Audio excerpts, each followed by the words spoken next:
Dave, welcome. Scottish Game Week, XpoNorth Digital. You've done things for XpoNorth before. So I promised Dave that we were going to keep his intro to 10 minutes because there's a lot of juicy stuff we're going to get into today. Dave is using his amazing superhero powers for good. And we are going to get into those two categories, which basically is vector economy, for those who are interested, and then also how to Machiavellian use game dynamics to start affecting people's behavior for the good of humanity. Dave, welcome. Thank you. So can you tell us very briefly a little bit about why games? How did you even get into this industry? I cracked down on first as a kid. This was back in the day in the 80s on Apple IIs. I saw a lonely little Apple II Plus in my middle school, and it was running Lemonade Stand with pixels about this big. Yeah. Mm-hmm. And I mean, it was just instant. It was, you know, when there's chemistry. Like, there's chemistry. There's a couple of things with Lemonade Stand. I remember you could change the amount you spend per lemonade, the amount you sell. That's right. And then you couldn't predict the weather. Wasn't that exactly? Exactly. Yeah. You could decide how much advertising to spend, what price to set. I think how much lemonade to make, and then you know, the weather happens, and that really kind of determines everything. I want to know why, because I think it was like green and not like a gray. How come that pixelated like lemonade glass thing with the lemon looked so delicious? Why?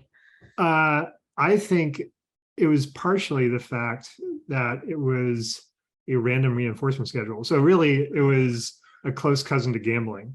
So it's for the same reason that some people fall in love with a one-armed bandit in Las Vegas, right? Which is that it's not a particularly attractive machine, but you're getting that like dopamine high every time you pull the arm. And that's kind of what happened with Lemonade Stand. The weather would happen and you don't know what it's going to be, but it might be a sunny day out, in which case your lemonade sales are going to like explode. Why don't we have that dopamine hit for life? Because life is unpredictable. Life is very poorly paced. So I always say that the hardest part of making a great game is the pacing, because a game is really an automated teacher. Teaching is hard. Teaching really well is a very difficult job. And a big part of why it's so difficult is that students start at different competency levels and they learn at different rates. And they learn in different ways. Some people are visual learners, some people are more auditory, some people need role models, some people just want to read. And so teaching a class that gets all of these different students of different abilities and learning rates to kind of come along together, it's very difficult. And so games basically have to do all that, but in a completely hands-free, like we, you know, so true. It just has to pace it well. And so capitalism, which I call scalar money commerce, is a horrible, broken old game design that has been patched beyond belief, and has really low latency transactions for things that fit neatly in its system, and then really high latency, unpredictable transaction latencies for stuff that unfortunately matters a lot. And so it's also, I also liken it to a game where, like, if you were playing Doom, right?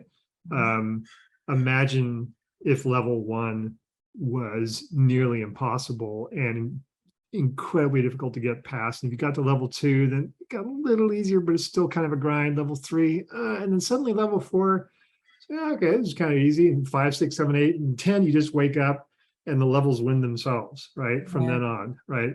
That's kind of the pacing of capitalism. That's and a good point. That's amateur hour stuff.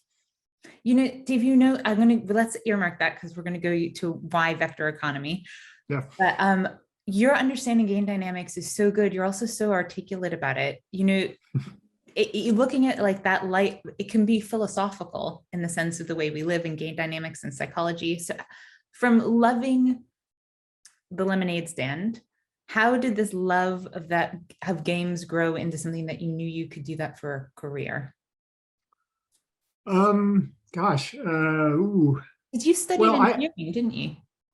I studied in what? Engineering? Yeah, I studied electrical engineering. Mhm. I started programming in high school. Uh, on an Apple IIe, and then later a PC, just sort of on my own recognizance, right? We didn't really have good classes for it in my high school.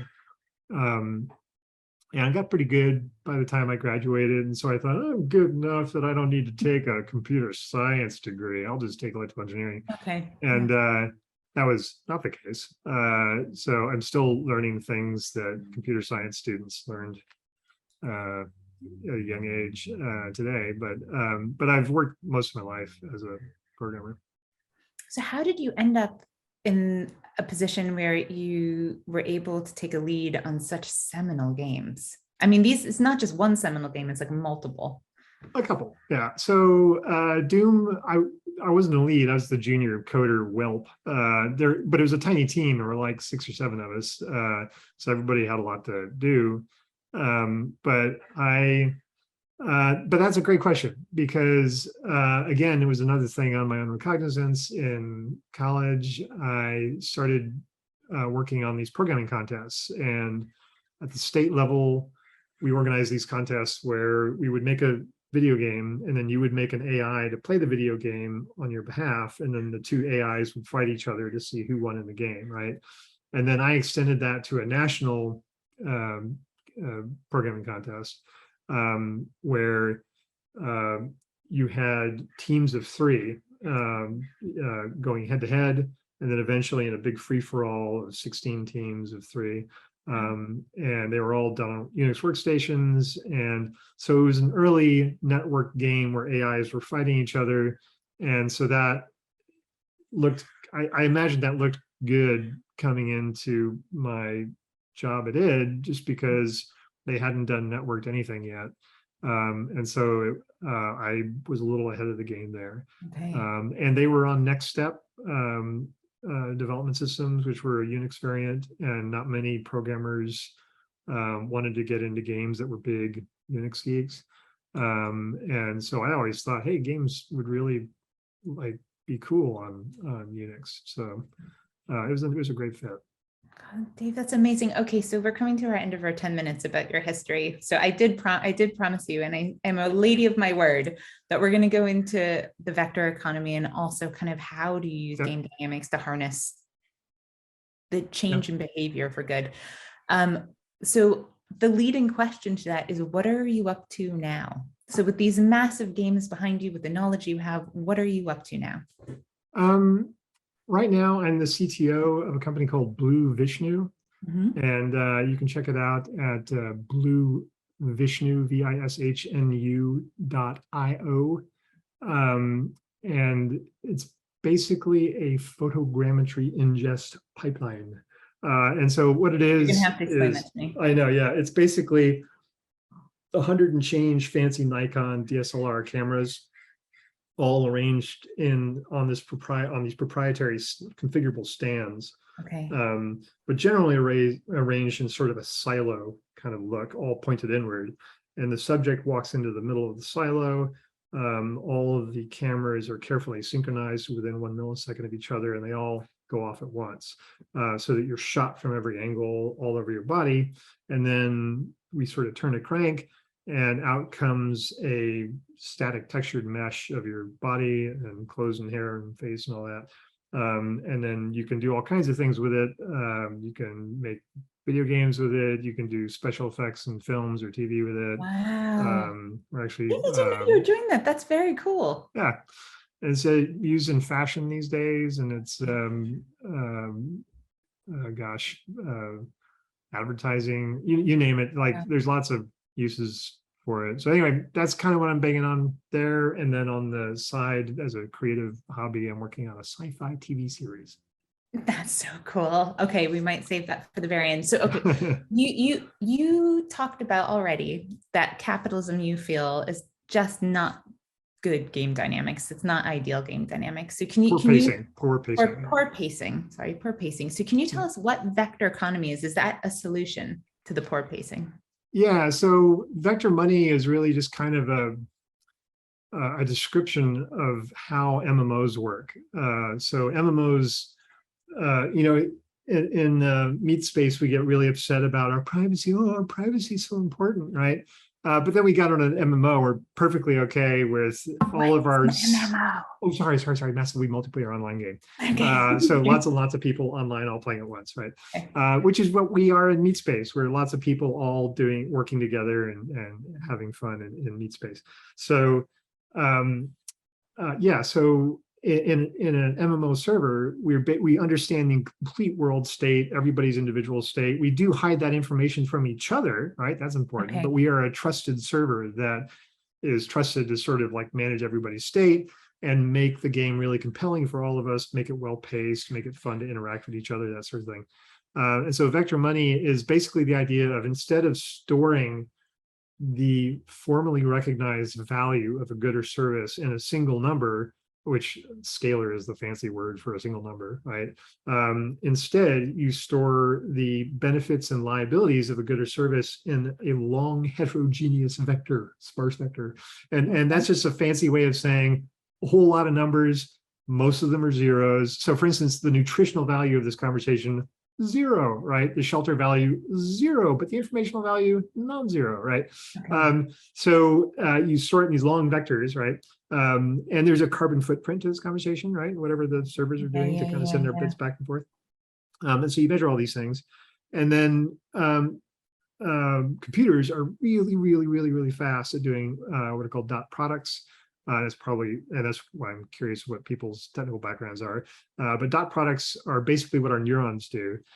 So they basically are weighted sums. So for instance, Liz Truss, right? To use someone who's timely and in the news, right? When you say her name, your brain, whether you want it to or not, hears Liz and it assigns the Elizabeth neuron to it, okay, which is also shared by Queen Elizabeth. So you're going to get a mildly kind of, I don't know, distinguished vibe associated with Liz. And Truss sounds like trust. So you might trust her. And for whatever reason, the British public briefly trust this distinguished lady with their economy briefly, until it went, oh God, no, what were we thinking, right? And snapped out of it, right? Can I interject for a second? Yeah. So that reminds me of Lacan, who was a psychologist that was very linguistically oriented. Yeah. So granted, like the association I have with the name Liz is my cousin. Like that to me is a priority. So that would be connected before the Queen. So how does one predict someone's personal association? Well, right, obviously, as you say, we're all different, right? But you get so much in Britain, you get so much exposure to the Queen, whether it's on television or magazines or your money or whatever, it gets reinforced. So odds are your Queenie neurons are a little more worn in than ours are. So you basically take all of these little things and you add them up about a person or an idea or anything, and then it'll fire or not fire action neurons that sort of determine action potentials that determine whether you're going to do something with that information. And if it meets a threshold, then you'll do it, right? So you can do money in the same way. You can essentially basically say, here's what's important to me in my life, and you sort of define the direction that you want your life to go, and then that becomes a large multidimensional vector, right?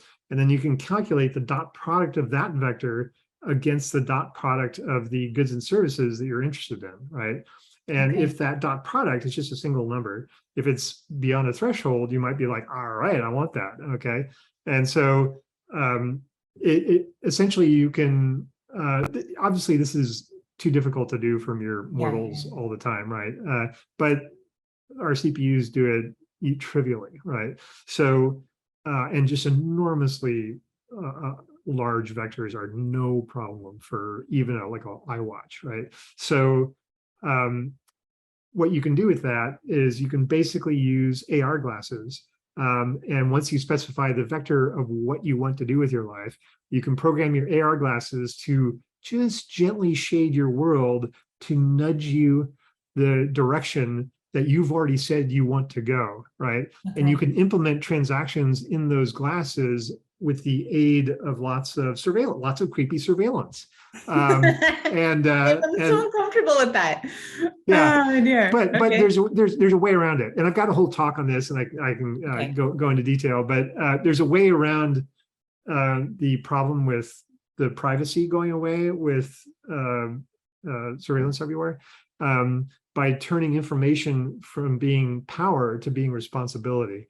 It requires changes to the legal system, but it can be done. And you can basically make it so that all the information is out there and available, but observing information comes with responsibility that is like a contractual agreement, which is very different from how it works now, right? Is this not, I get how it works in a game world, yeah. But in terms of AR glasses and working in reality, isn't the part of reality that's interesting and fun and kind of messy is that, I might be an agent in your story for shifting things in your perspective, and same with you and me, and we're all kind of dancing with each other. Isn't this the AR thing kind of self-oriented? Like, I want to get here. No. Okay. So it can be if you want to implement it in that creepy way, in sort of a sociopathic way, right? But if you're a competent game developer, then what you're going to do is you're going to make it so that you're essentially, so the reason scalar money commerce, capitalism, was invented in the first place, essentially currency, was as a medium of exchange to solve the barter problem. So I'm not like, let's say I'm a peanut farmer and you're a chicken farmer, and you've got this great recipe for a Thai chicken peanut dish, and you want my peanuts. I don't want your chicken because I'm vegan, right? So I have to be a chicken courier and find some sucker that wants this stupid chicken, right? So currency solved that problem. It turns out it's super easy to hack, and it's just poor gameplay mechanics to it. So it did, and it's especially didn't scale with the information age. It just did not do well. So yeah, that was kind of my interest in following it. But yeah, you can essentially implement whatever kind of game on top of this you want, but you do need game servers. You do need people authoring the game servers, updating them, the exact same way that you update laws, right? You would update the source code for these servers, and I'm not saying that it's like some easy, oh yeah, you just do this and you're done. It's way better. It's not, game design is hard, but it is at the same time, it is well studied, and there are much better ways to do it than we are currently doing it.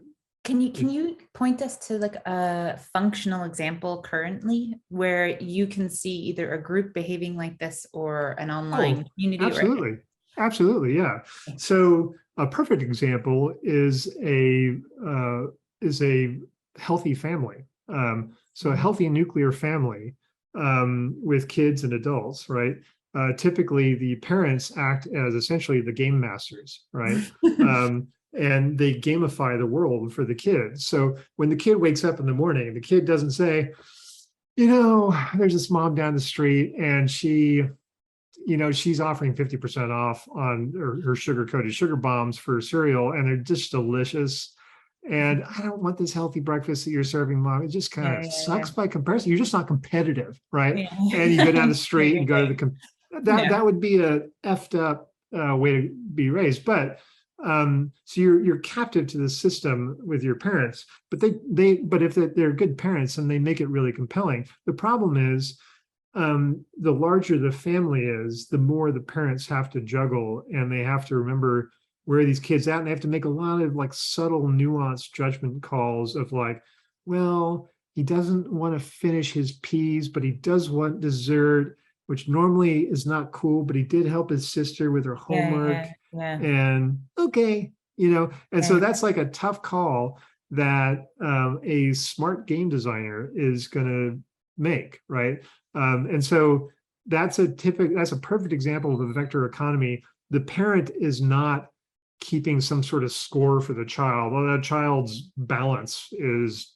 $13 or something, you know what I'm saying? They've got this very complex understanding of their child, and they're using all of these factors to figure out what to do to kind of compel them to do their homework, to do their chores, to be nice to their siblings, to be respectful, to learn what they need to learn. And there's this whole paced thing, right? And they don't just like at the end of the week, like, all right, we're all going to Disneyland. You know, that's something you build up to. That's a birthday. That's if you've been good, you know. And we've got this cool thing with Christmas. We're like, are you on the naughty list or the good list? And that's sort of a longitudinal payoff, right? So that's kind of that's a good example of a vector economy. It just doesn't scale. So, okay. So before we get on to, because I can understand it from an incentivized, how do we change behavior perspective, what does this have to do with money? So I love this. I love talking about this because it has everything to do with money. I just explained it to you, and you can't see it because you've grown up in you've grown up in money. It's so part of our lives. You know, I think of the Matrix, right? Like the Matrix is all around you. You can't see it. It's a prison for your mind, right? It's really so analogous. So what does this have to do with money? Well, what I just explained is that money is a stupid way to implement what we're trying to really do, which is trying to fulfill each other's wishes, right? That's what we're really trying to do. This is a moneyless situation. Yes. Okay. But carefully journaled, carefully analyzed, right? So it's not being done with ignorance or stumbling forward or with really crappy old gameplay mechanics, right? So it's achieving the exact same thing, which is commerce and governance, right? But it's without all of the loopholes and the exploits and you see what I'm saying? Yeah, I do see what you're saying. So sorry, I am playing the layman, but I don't actually have to play. I am one in real life. So basically what you're saying is this is like a Dharma machine where based on my interests and what I want to do and where I want to go, the governance is some game designers who help try to incentivize me getting there. And we're assuming that this is a society of plenty where maybe the jobs no one wants to do have become automated. Because I mean, I like the sound of this world. I want to be there. Well, I'm assuming if everyone is it does not require that at all. Does it not? How can everyone follow their dreams if there's other jobs that maybe are not someone's dream? Exactly the same way it happens in a healthy family or a healthy company. So a healthy company has company values. These are the elements of a vector, right? And if they actually abide by those values, and there's someone at the top, or usually layers of people, that are analyzing whether everybody in the company is living by those values, right? And they make these tough calls all the time of like, how do we reward and pace these people so that they feel like they're progressing and they're satisfied and they're enjoying themselves, right? But they're just their employers. They're not doing the whole ball of wax. It's just the daytime life, right? And then you go home and you've got this completely different vector economy with your family, right? So we have these sort of competing systems. The way we're probably going to save the world, if we do, right, is that we're going to have to find a way for these systems to communicate in a lower latency, more reliable way. So that, for instance, let's say I've got a little old lady living next door with a bad hip, and I take out her trash once a week, right? The scalar money commerce would say, well, you got to negotiate with her and say, oh, it's got to be $10 per bag or something, you know? No, right? She needs help with the garbage. I'll take it. It's no trouble for me, right? But if you have a social worker do it, a social worker drives to her. So there's the carbon footprint of that, then does it and then brings it back. And so it's incredibly wasted time, right? So our scalar money commerce isn't properly compensating these little good deeds we do for one another. It's not journaling it, right? But we can capture all of that in a well-surveilled, well-analyzed system. Just like you can capture it in a well-run family. You can say, yeah, Timmy, I saw what you did for your sister. You're cool. We're going to Yeah. let you skip the P's, right? So it's capturing the nuance of not just the good, but the bad that we do, and I journaling it. know that. I find that so creepy. It's like the good citizen points. Yes, but the problem with good citizen points is that they're, again, a scalar, right? So when you collapse, so imagine you said, Dave, I want to sum you up. Send me a picture, right? Impossible. And I'm like, okay, here's a picture of me, Yeah. right? And you're like, no, too much data. I want this reduced to one number. Let's average all the pixels down to one pixel. Dave, you're sort of this off beige. That's kind of you. That just sort of sums you up. Well, that's what we're actually doing on every transaction we do in scalar money commerce. We're taking the entire values and liabilities and believing there's liabilities today, right? And we're just decimating them down to a single number called the price. It is ludicrous on the surface of it. You know, Dave, you explain this so well, because I just want to acknowledge that this is like a completely different world building scenario. So taking my brain and trying to fit it into this like all encompassing shift, you do a very beautiful job explaining it. So thank you. So one baby step towards that, I think, is your work with games and working with both green companies, other energy companies, maybe, and getting game designers and people together to see how you can incentivize games to help change people's behavior when it comes to taking care of our planet. Can you talk a little bit about that? There's now a sector of the game industry called serious games, where gameplay mechanics are used for getting real things done. By the way, I'm no angel yet in this world.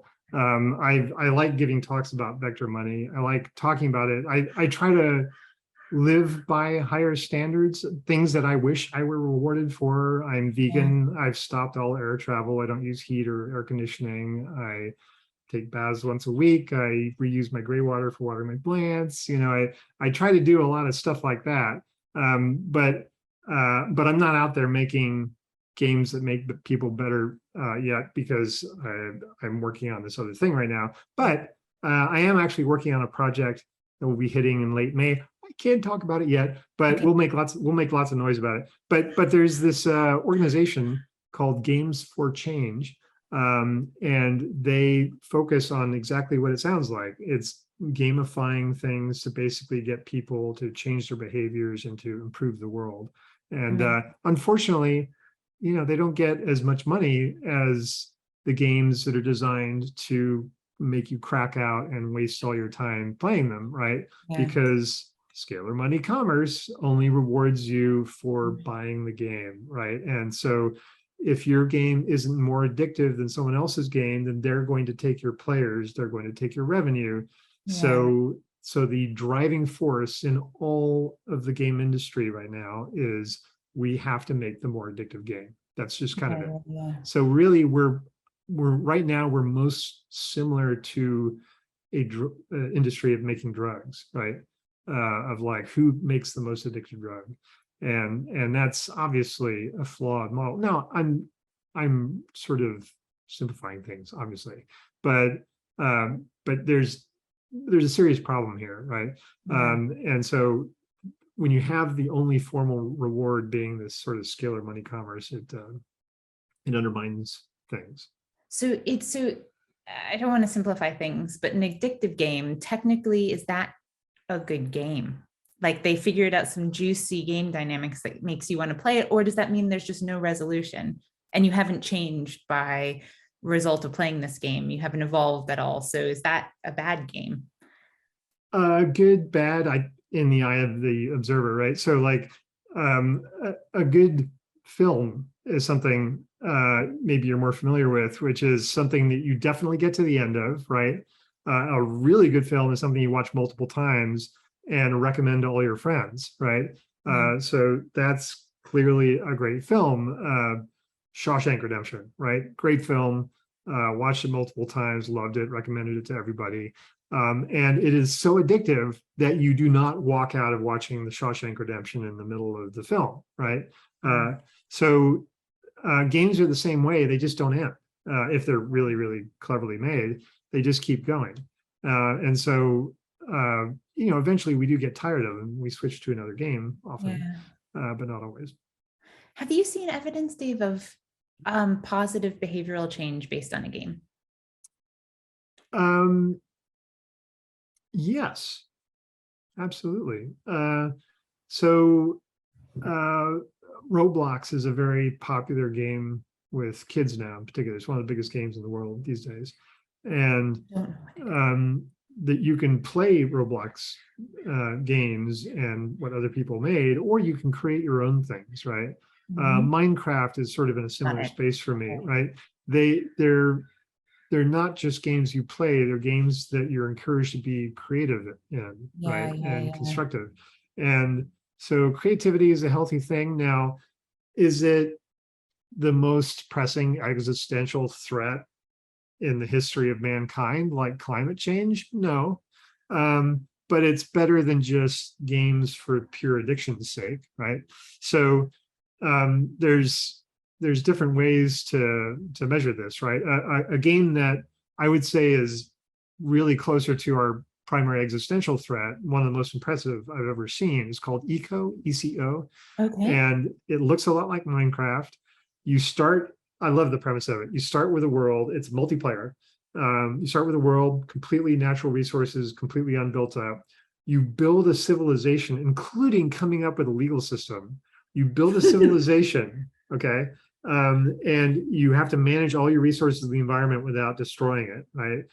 Because you've got 30 real-time days to do this before a meteor hits the planet and destroys it. So you've got to build up your technology from nothing to creating DART-style,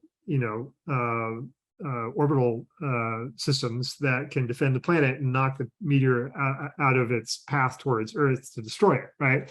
So now this is an example where you're actually being trained to work together, to form rules together, brilliant, to build together, to maintain the environment, to stop the entire thing from being destroyed. Now that is putting people in the proper headspace, right? Absolutely. Good muscle memory about good muscle memory. Yeah. Okay. So questions are coming in thick and fast. So I will get to the Q&A, but can I share a fear of mine? Because I think you're the perfect person. By all means. Okay. So there's one of my favorite concepts is this idea of tikkun olam. Okay. It's a Jewish concept that the world's unfinished and all our jobs as humans is to finish it, make it a better place for each other, to heal it. And I can see that there's a lot of challenges we're going to have globally ahead of us as a global community. And I worry about the investment in things like the metaverse and alternative realities versus people's investment in reality, that they're like, okay, we're here and our job is to make this place for everyone a better place. How do you build that bridge? Because I totally get, like, you practice in a game and then you try to make it work, or augmented reality seems to kind of fuse the two, but things like the metaverse worry me. Because we'll all go into our hole and just like ignore the world crumbling around us. Well, yeah, I worry. I saw a little girl put on one of those Oculus headsets and look at dolphins jumping in the sea, and then we took her to the ocean, and she's like, and I was just like, oh dear, there's I don't want them to be in competition. That would be a terrible thing. Bruno Bettelheim said that people like me, or people who are invested in films, or who have huge imaginary lives, often are too disappointed in reality to trust its rewards. So how do you merge the two? So, wow, a lot to unpack here. So let's start with the meaning of life. I didn't. So let's get right to it, because people ask, and nobody seems to get into it, and it's really kind of at the base of what you're talking about. So the meaning of life, good news, we're sharing it, is to maximize entropy within the narrow energy bands and environments in which we can survive. Okay. Maximize entropy. Maximize entropy. Now, most people think of entropy as disorder, chaos, destruction. Okay. I'm surprised about this coming from someone who trained in engineering. Okay, continue. Oh yeah. Well, I mean, come on. This is one of the things we learned. So it turns out that to maximize entropy, one of the best ways to do it is in a local domain to create increased order. Okay.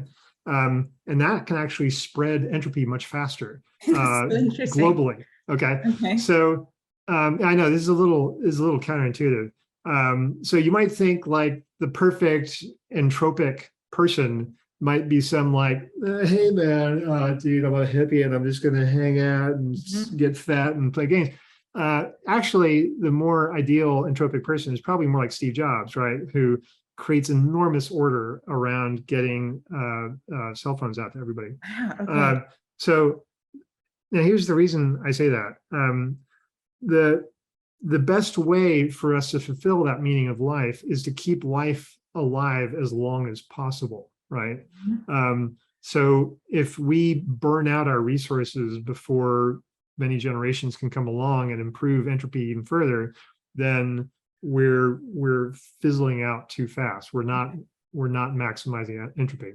So that's why smart conservation is an important part of entropy. It's to keep us able to increase entropy within the narrow energy bands and environments in which we can survive. So back to your point about little Susie is spending too much time in the VR goggles playing with dolphins instead of the real thing, right? Would you rather little Susie be in the VR goggles playing with the dolphins instead of the real thing, and empathizing with dolphins and the plight of dolphins without having to create the carbon footprint to go visit the dolphins in the equator and the other millions and millions of little Susies that also want to play with the dolphins near the equator? Or do you want them to use VR goggles so that they can get a lot of the presence and empathy that one should feel for these intelligent creatures without the giant carbon footprint? That's lovely. I love that plan. Or I'd love little Susie to look out on the ocean that exists and appreciate it for what it is. Okay. But she won't get that sweet dolphin action that really makes her empathetic. She'll just be like, you know, like the Scottish coast, right? It's cold and miserable. No, it's right? beautiful. And there are a lot of creatures like phosphorescence that exist in there. Anyway, Dave, thank you. So we have questions and I do want to make sure we have time and room for them. So Jenny wants to know, how do we identify the motivations of the crowd we want to engage with? Is there a science behind this that we could apply and explore? Yeah, it's a great question. So this is part of why I think we should be forming a what I call a meat space blockchain. So instead of cameras everywhere, it would specifically be cameras whose views cover another camera, whose view covers another camera, whose view, like that, on and on and on and on, right? And that creates a self-verifying blockchain in meat space. And so you can use this to basically verify not only what people are doing, but what they want, right?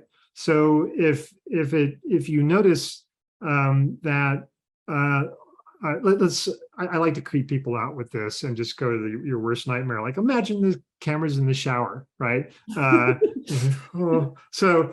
imagine the cameras in the shower and you just slipped and you brained yourself and you're bleeding out, okay? There's no one who knows to come help you, but the camera saw it, so it can call emergency services and save your ass, right? So that's a very clean example of a way that you can save a life immediately. And you can do this in all sorts of more subtle ways. Like you can actually do AI analysis of gait and behavior like this. That might mean you're having a heart attack, right? Or carpal tunnel.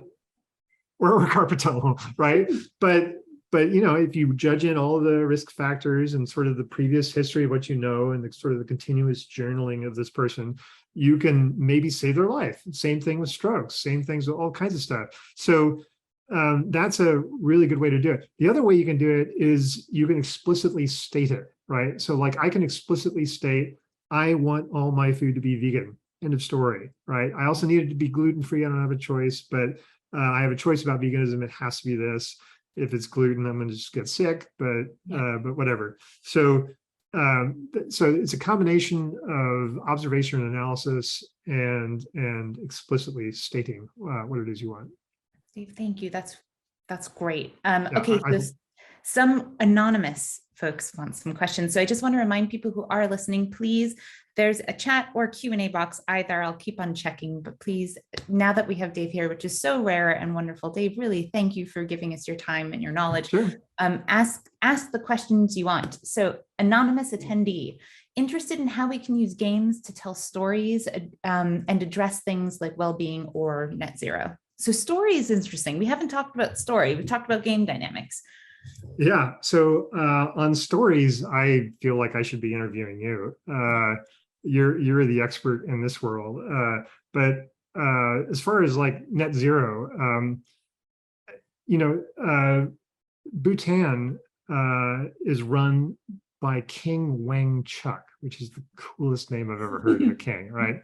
And Bhutan is the first country that is net zero carbon. And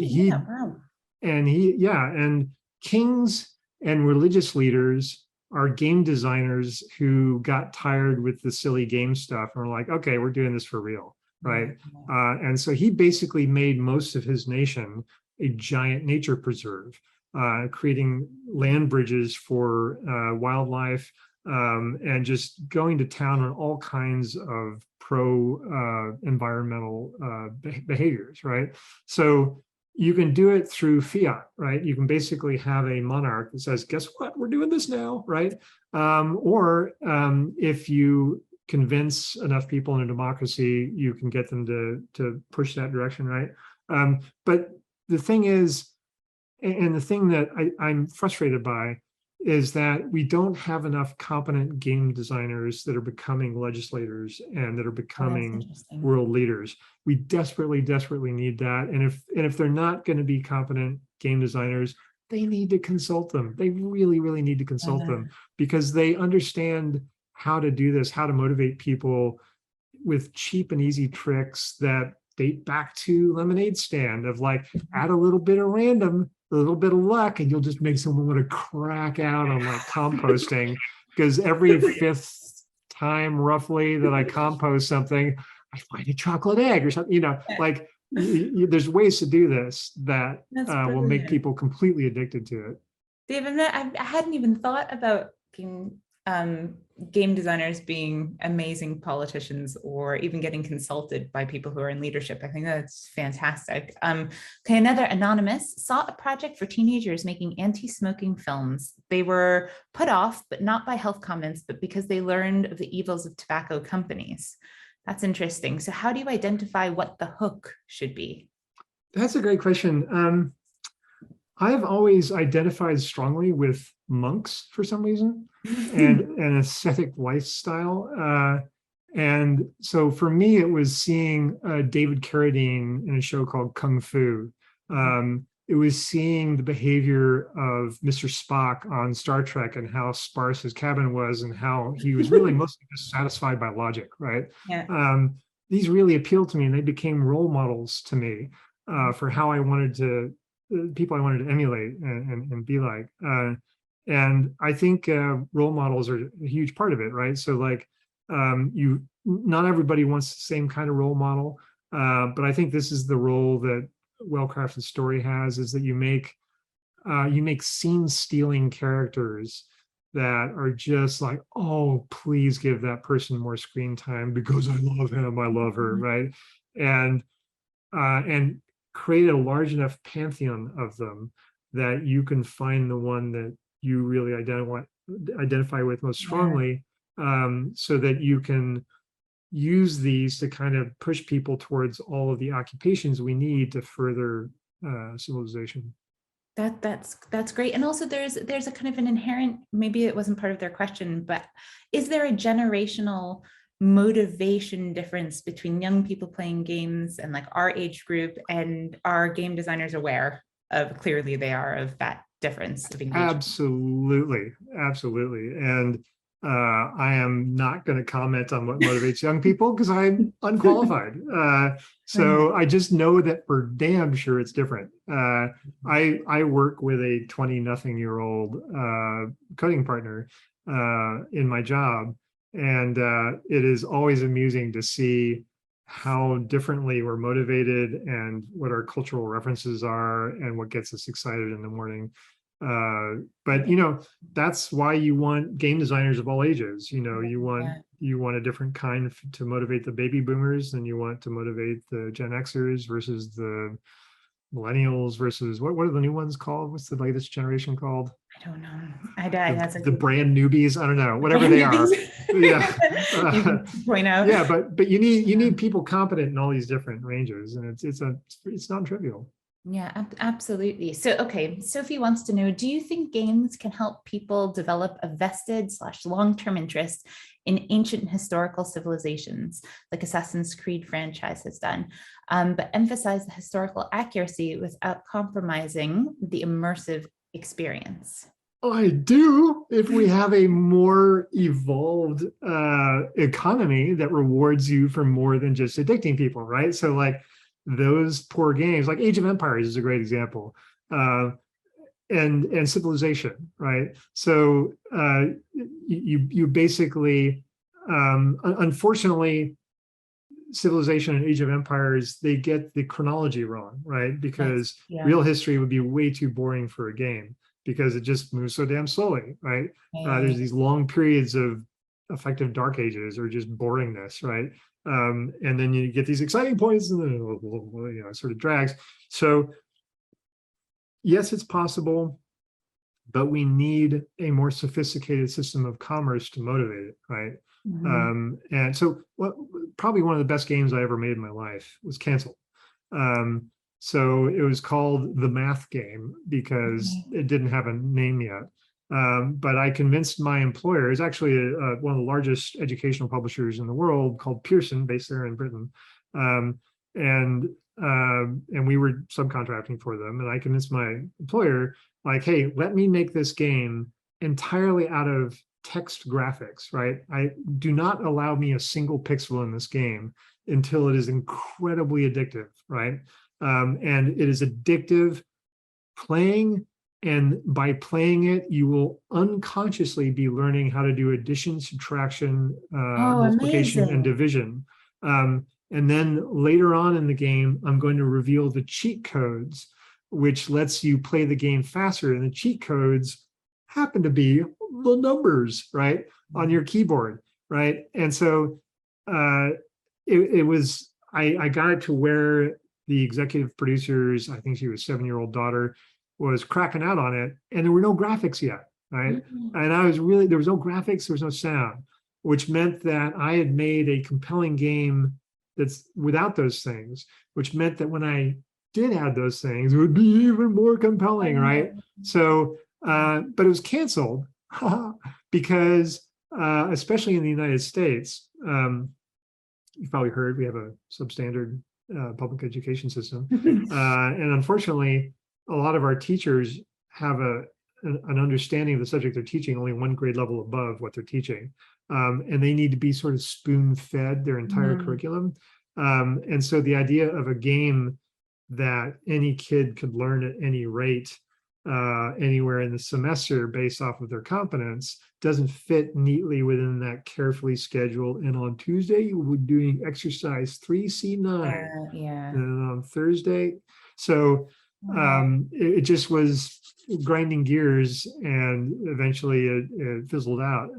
But that's a perfect example of how, like, okay, I made this other game that a bunch of people cracked out on and wasted their lives, and they would come to me and say, oh my God, my GPA went and shot itself in the corner that semester, or I almost broke up with my girlfriend. It was a great game, you know, and you know, in your 20s and 30s, you're like, oh, it's cool, dude. And then somewhere around, I don't know, wherever, you start looking at the area under the curve, and you're like, okay, I'm having a pretty profoundly not awesome effect on a lot of people here. And it's just really just kind of a function of scalar money commerce. It's one of the many side effects. Well, hopefully it will live again. Yeah. It hasn't found its moment. So Dave, one of my last questions, again, I just want to open it up to the audience for people to take over. One of my questions is that as a kid, one of the most beautiful things I can remember about play and playing with each other is that we all make up the rules as we go along, and it requires this very subtle kind of cooperation. So let's say you and I had a ball and there's like a tree, and then we'd be like, okay, let's say we throw the ball over that branch. Then Dave, you catch it and you're like, no, but if you catch it, that means you have to freeze for 3 minutes. And then that person, and you end up building a game collaboratively. Yeah. And you get so much more invested in the game and you learn about so much more. And that is society. It's like these little microcosms about how you build rules in society and consensus and play with each other. Is there a game that allows folks to share the role of the game designer, or are games kind of the top down where there is this overlord visionary that you're yeah, absolutely. So Roblox and Minecraft showed that you can co-opt the players as creators. Cool. The entire space of user-generated content is really sort of lean that way. It's still kind of difficult to get these people compensated properly and to sort of push people towards fewer. So the problem we have is that there's like too much stuff, and it's hard for people to navigate which is the best and which is the best for you, right? So that's kind of a challenge. By the way, we have another question here. We do. What's your favorite game? Yeah, what is your favorite game? My favorite game, by measure of how long I've played it, is called NetHack. It is an ASCII graphics only game. There are no graphics. One of the side effects of making games that use text instead of graphics is that you're forced to make them really, really fun, or no one's going to play them. And so they tend to be unbelievably engaging games. It's a permadeath game. It's different every time you play it. It's got all kinds of historical, mythological references in it. It's actually where I learned an enormous vocabulary beyond what I would have learned without it. I never would have known what a Zorn is, or like all these creatures and all of these references to mythology that would have been completely beyond me if I hadn't played it. But I play it I've been playing it for 40 years. Wow. Can you repeat the name again? NetHack. NetHack. NetHack. It has nothing to do with, it's not networked at all. It has nothing to do with hacking.